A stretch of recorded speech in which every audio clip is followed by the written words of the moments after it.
नमस्कार दोस्तों, स्वागत है आप सभी का फिर से एक बार। दोस्तों आज हम लोग डिस्कस करेंगे, एक इम्पोर्टेंट अपडेट आया है फिर से आपका GSTR-1 में।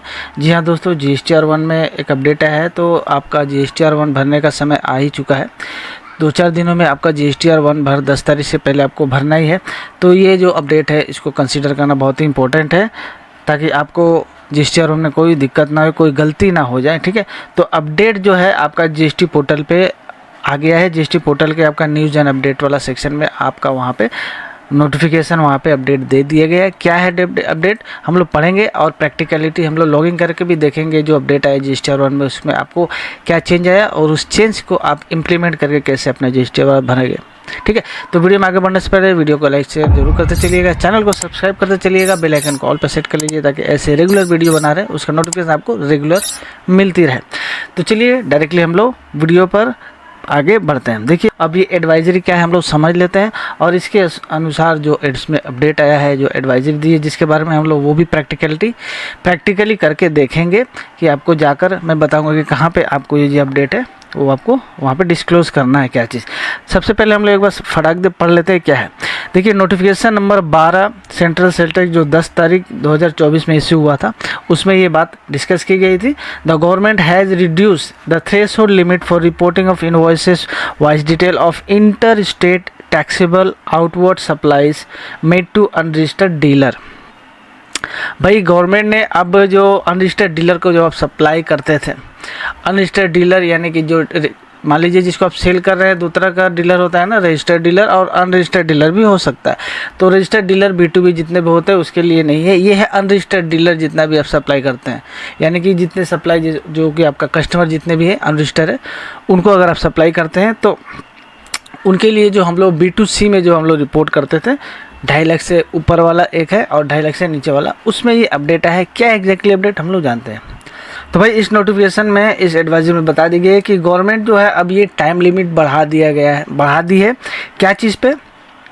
जो आप इंटर स्टेट होता है आपका अदर स्टेट में जो आप सप्लाई करते हैं। इंटर स्टेट हो गया जो कि आप विद इन स्टेट में सप्लाई करते हैं।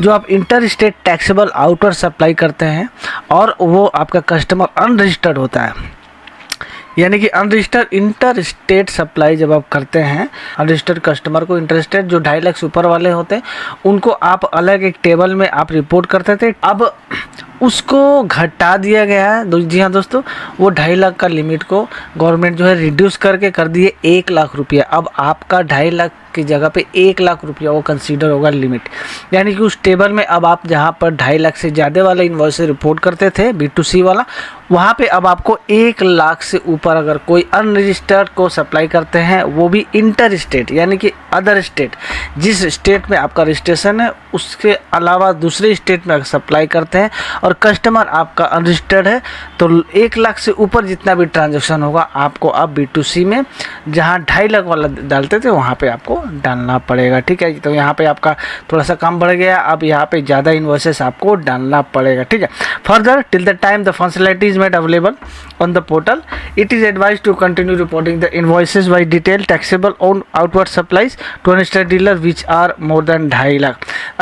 अभी जो ये पोर्टल फंक्शनैलिटी अभी शॉर्टली अवेलेबल होगी, एग्जैक्टली अभी अवेलेबल नहीं है। तो अभी फ़िलहाल के लिए ये एडवाइस दी गई है कि आप वहाँ पे 2.5 लाख का ही इन्वॉइसेस अपडेट करिए, इन्वॉइस वाइज डिटेल वहाँ पर डालिए। जैसे ये अपडेट आ जाएगा 1 लाख का, वहाँ पे आपका 1 लाख से ज़्यादा वाले सारे इन्वॉइसेस को डालना पड़ेगा। तो चलिए हम लोग लॉगिन करके देख लेते हैं कि कहाँ पे कौन सा टेबल में क्या करना है।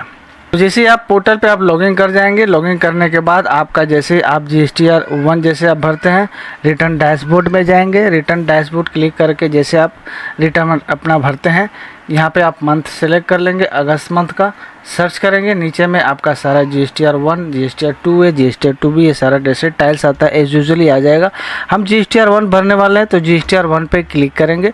GSTR-1 पे जैसे ही क्लिक करेंगे आपका GSTR-1 नीचे में आ जाएगा यहाँ पे टेबल वाइज। अब GSTR-1 में हम देखिए यहाँ पे B2B वगैरह जो ऊपर वाला टेबल है वो हम लोग भरते हैं, SEZ वगैरह पहला टेबल भरते हैं।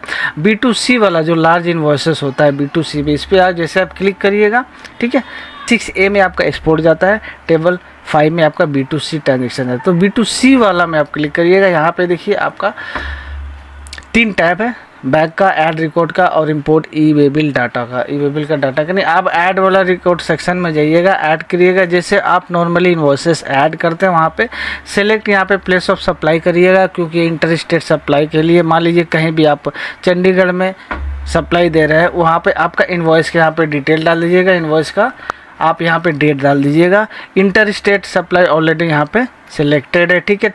टोटल इनवॉइस वैल्यू यहाँ पे आपको डालना पड़ेगा। उसके बाद आपका जिस रेट का सप्लाई है, आपका टैक्सेबल अमाउंट जिस रेट का, उस अमाउंट में आप यहाँ पे बेस वैल्यू डालिएगा, यानी कि टैक्सेबल वैल्यू डालिएगा तो टैक्स ऑटोमेटिकली यहाँ पे कैलकुलेट कर लेगा। उसके बाद आप यहाँ पे सेव कर दीजिएगा। तो इस तरह से फ़िलहाल आपको 2.5 लाख से ऊपर वाला सारे इनवॉइस इस टेबल 5 में ऐड करना है अपने GSTR में। लेकिन जैसे ही आपका ये जो अपडेट आ जाता है कि 1 लाख से ऊपर आपको सारे इन्वॉइस डालना हुआ, तो यही चीज़ आपका अब 1 लाख से ऊपर वाले इन्वॉइसेस को डालिएगा। ये शॉर्टली अवेलेबल होने वाला है GSTR 1 के लिए, ठीक है फ्रेंड। तो फ्रेंड्स यही था अपडेट, इसको आप इम्प्लीमेंट करिए और जैसे अपडेट आता है उस हिसाब से आपको एक्शन लेकर उसी हिसाब से आपको रिटर्न भरना पड़ेगा। तो आई होप आपको ये अपडेट समझ में आ गया होगा। छोटी सी अपडेट है लेकिन इंपॉर्टेंट अपडेट है, आप इसको ध्यान में रखिएगा। जो अच्छी लगी, इन्फॉर्मेटिव लगी तो लाइक से जरूर करिएगा। चैनल को सब्सक्राइब करना बिल्कुल ही नहीं भूलिएगा। मिलते हैं ऐसे किसी और वीडियो के साथ, तब तक थैंक्स फॉर वॉचिंग।